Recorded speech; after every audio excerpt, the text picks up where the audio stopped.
Welcome, welcome, welcome. My name is Dr. Cordy Williams, and I'm with my good friend, Michelle Sanborn. And we are just here today kind of to share Michelle's story with you guys out there, because she has a really amazing and awesome story. And before we kind of go into that, I guess what I want to know before you share with our viewers kind of what you came in with, Michelle, had you ever really been to an office like this before? No, I have not. Okay. But you've been to chiropractors before, right? Yes, I have. And what was kind of your experience with chiropractors like in the past? They would be pretty. They would crack you really fast and then just kind of let you go. And So it was like, so what I'm kind of hearing you say, and I don't want to put words in your mouth, but was it more of like a musculoskeletal thing? yes, So it's not like you were really educated or they got to the root cause. It was kind of like, hey, let's just musculoskeletally make you feel better. And then did you come back whenever you wanted, or how did that all work? yes, I did go back. I did go back. But like, did you go back like when you were in pain, or did they have like a plan for you? I think it was when I was in pain. Okay. Usually it was kind of on and off. Okay. And so you'd kind of have this on and off kind of like pain cycles, and then you would go to them and they would relieve the pain, but because nobody ever got to the cause, it never went away. Right. Okay. Right. All right. And that honestly, that's what we hear a lot of. And I think a big part of it, I don't think those people are bad. I just think it's a lack of knowledge, lack of education. What would you say is the biggest thing, just looking back, and you've been under care, well, you guys are on your second year, so you guys are in maintenance care right now. Yeah. What was one of the biggest things, if you can remember back to when you came in and you saw your results, that you and Jason, your husband, where you kind of just said, wow, this is different? So any one thing you can remember that kind of stuck out? Well, actually, just the staff itself was very loving and loving to hug you and just very welcoming.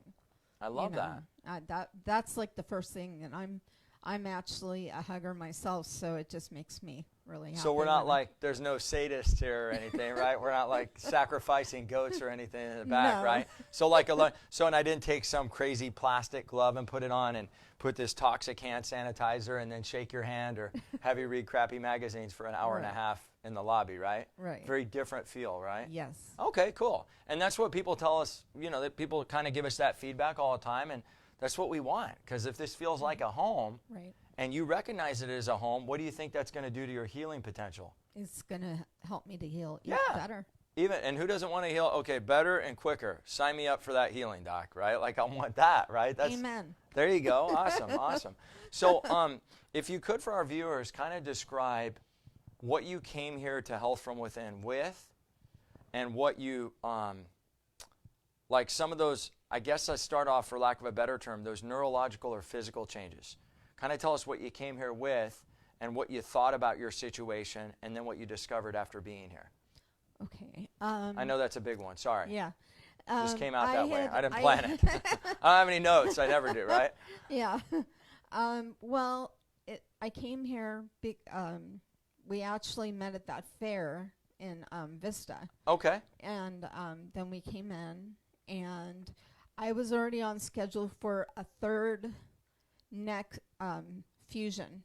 And what areas, just for our viewers? It was C4 to C5 and C6 to C7. So they put metal in those areas, and you were kind of one of those situations, and I don't have your file in front of me, obviously, and only as much as you want to share, okay? But if I'm not mistaken, did you have any onset trauma, or you were just having a lot of pain, and so you didn't know any other way, Right. so you go to the MD, and he's like, well, we got to do surgery type of thing, right? Yeah.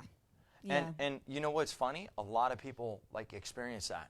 A lot of people go through that. And so because they had already fused all that area with metal, what did you kind of think about the 3 areas you had left? Did you think there was any hope, or what was kind of your... They had told me that I was going to have to get the other ones fused, because the first one I fused, once you fuse, what I've been told is that once you've been fused, all the ones around have to be fused, because it breaks it down. It breaks down the the physical areas. Yeah. Yeah. And so, and a lot of people walk in with that misled belief system, or that misguided belief system, right? because that's the information that they're told, right? So we all Right. kind of run off of what we're Right. told. Right. What did you discover after talking to Dr. Tanya Williams or myself in the office about that? You know, I still was on schedule, Yeah. but I definitely wanted to get some help beforehand, so maybe after it wouldn't be so bad, the recovery. Okay, so the third time they were going in, though, they weren't going to do a new surgery. It was like fixing the old. Correct. So that Yes. probably gave you an idea, and I don't want to put words in your mouth, of like, wow, well, this is interesting. We're having for the third time to fix what didn't work the first 2 times. Right. And so what I also hear you saying is that degeneration, you were told even by them that the degeneration is going to increase in the areas above and below where they've put metal. That is correct, yeah. That's interesting, right? Because obviously that's what we tell people, and you know, like, it makes sense to me. If we have some areas that are still moving, let's keep them moving.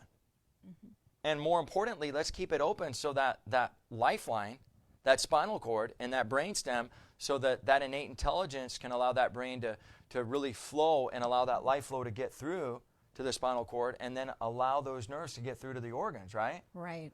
So without kind of belaboring too much of this conversation, kind of tell us, after you started coming in and we started working with C1, C2, and C3, the areas that weren't fused, Right. what did you discover? And you were only into care like what, Jason? Like maybe a month? Maybe 6 weeks? Something like that? Yeah, month, 6 weeks? Yeah, it wasn't very long. What did you discover after your surgery that was different about the other 2 surgeries you had had? Well, first off, when the doctor came in, I wasn't in hardly any pain. I mean, I was like, wow, I didn't really understand, but all I knew is it was, the pain was at a tolerant level, and it continued to be a tolerant level till even now. It's much better.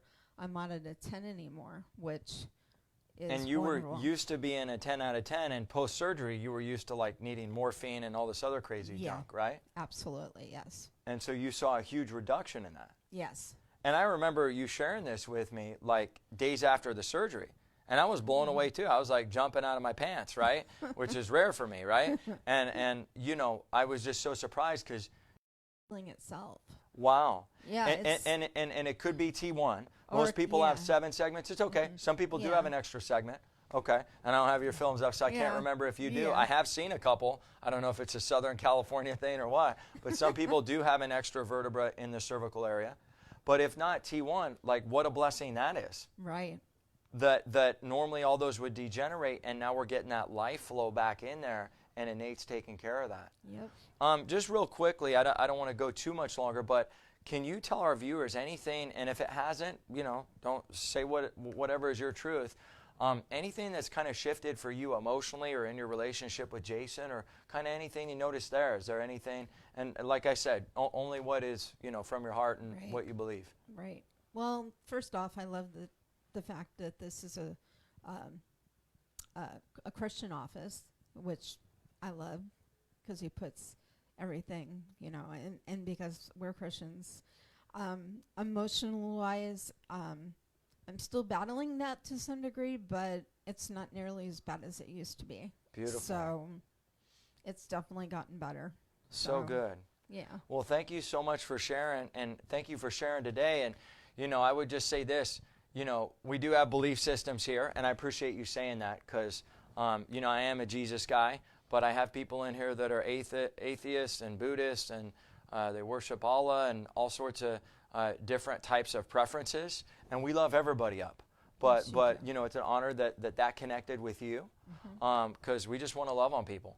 And by loving on them and really showing them what their body's capable of, it's amazing how they get enrolled in a new possibility and a transformation like you did. So I just want to thank you and your husband. I know I ran late today and you guys had to wait for me for a little while, but I'm just really honored by you guys agreeing to do this today and being willing to do this, because whenever somebody has a breakthrough, it's important that we share that blessing with other people, okay? So to our viewers out there, God bless you guys. Thanks for tuning in today. Have a great week. Take care.